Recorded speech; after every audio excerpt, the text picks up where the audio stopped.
Hulagu Khan جس نے اللہ کی طاقت کا مذاق اڑایا، پھر دیکھیں اللہ نے کیسے اپنی طاقت کا جلوہ دکھایا۔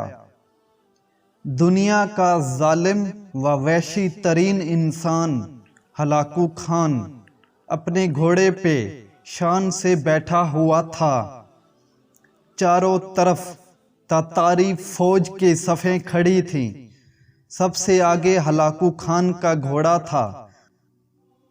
ہلاکو خان کے سامنے قیدی مسلمانوں کی 3 صفیں کھڑی کی گئی تھیں، جن کو آج ہلاکو خان نے اپنے حکم پر قتل ہوتے دیکھنا تھا۔ پھر وہ ظالم بولا، ان کے سر قلم کر دو، اور جلاد نے لوگوں کے سر کاٹنا شروع کر دیے۔ پہلی صف میں ایک کی گردن گئی، دوسرے کی گردن گئی، تیسرے، چوتھے کی۔ پہلی صف میں ایک بے قصور بوڑھا غریب قیدی جو کہ اپنے گھر کا واحد کفیل بھی کھڑا تھا، وہ موت کے ڈر کی وجہ سے دوسری صف میں چلا گیا۔ پہلی صف کا مکمل صفایا ہو گیا۔ ہلاکو خان کی نظروں نے اس بوڑھے کو دیکھ لیا تھا کہ وہ موت کے خوف سے اپنی پہلی صف چھوڑ کر دوسری صف میں چلا گیا تھا۔ ہلاکو خان گھوڑے پہ بیٹھا ہوا ہاتھ میں طاقتور گرلز لیے اچھال کر اس سے کھیل رہا تھا، اور مسلمانوں کے قتل کا منظر دیکھ کر اس کھیل سے خود کو خوش کر رہا تھا۔ جلادوں نے دوسری صف پہ تلوار کے وار شروع کیے۔ گردنیں آن کی آن میں گرنے لگیں۔ جلاد تلوار چلا رہا تھا اور خون کے فوارے اچھل اچھل کر زمین پہ گر رہے تھے۔ اس بوڑھے بابا نے جب دیکھا کہ دوسری صف کے لوگوں کی گردنیں کٹ کر اس کی باری بہت جلد آنے والی ہے، تو وہ بھاگ کر تیسری صف میں کھڑا ہو گیا۔ ہلاکو خان کی نظریں بوڑھے پہ جمی ہوئی تھیں۔ اب تو تیسری صف آخری ہے، اس کے بعد یہ کہاں چھپنے کی کوشش کرے گا؟ اس بیوقوف بوڑھے کو میری تلوار سے کون بچا سکتا ہے؟ میں نے لاکھوں انسان مار دیے، تو یہ کب تک بچے گا؟ تیسری صف پہ جلادوں کی تلواریں بجلی بن کر گر رہی تھیں۔ ہلاکو خان کی نظریں مسلسل اس بوڑھے پہ تھیں کہ کیسے وہ بے چین ہو کر موت کی وجہ سے بے قرار ہے۔ تیسری صف کے انسانوں کی گردنیں گر رہی تھیں۔ جلاد بجلی کی سی تیزی سے اس بوڑھے بابا کو پہنچا تو ہلاکو خان کی آواز گونجی، رک جاؤ، اس کو ابھی کچھ نہ کہو۔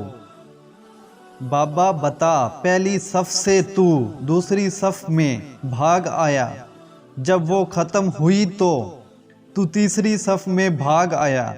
بابا اب بتا، پیچھے تو کوئی اور صف بھی نہیں، اب تو بھاگ کے کہاں جائے گا؟ اب تجھے مجھ سے کون بچائے گا؟ اس بوڑھے نے آسمان کی طرف دیکھا اور کہا، میں نے پہلی صف کو اس لیے چھوڑا کہ شاید میں دوسرے میں بچ جاؤں، پھر میں نے دوسری صف کو چھوڑ دیا کہ شاید تیسری میں بچ جاؤں۔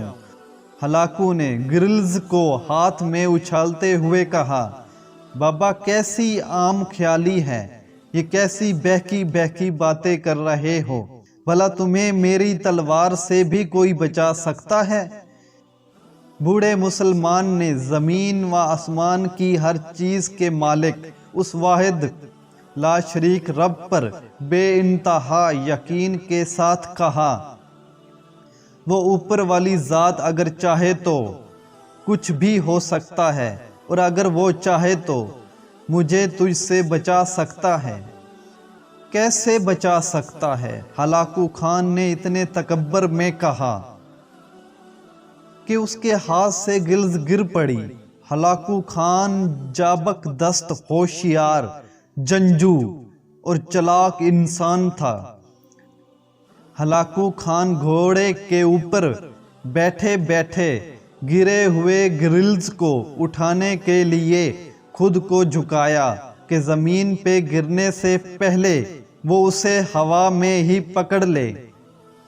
اسی کوشش میں ہلاکو خان کا ایک پاؤں رکاب سے نکلا اور وہ اپنے گھوڑے سے نیچے آ پڑا، جبکہ دوسرا پاؤں رکاب میں ہی پھنس کر رہ گیا۔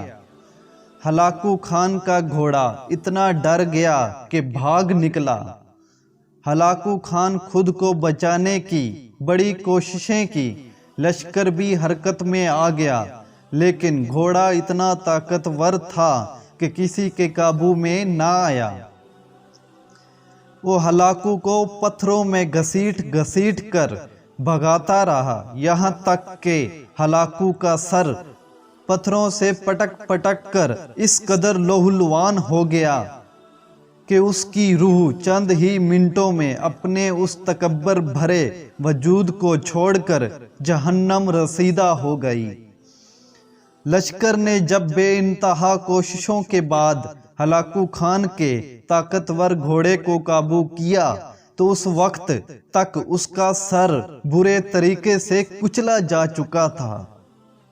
ہلاکو کا لشکر اس بوڑھے بزرگ سے اتنا خوف زدہ ہو گیا کہ لشکر نے اسے جان بوجھ کر نظر انداز کر دیا، اور وہ بابا بڑے آرام و سکون سے پیدل ہی اپنے گھر کی طرف چل پڑا۔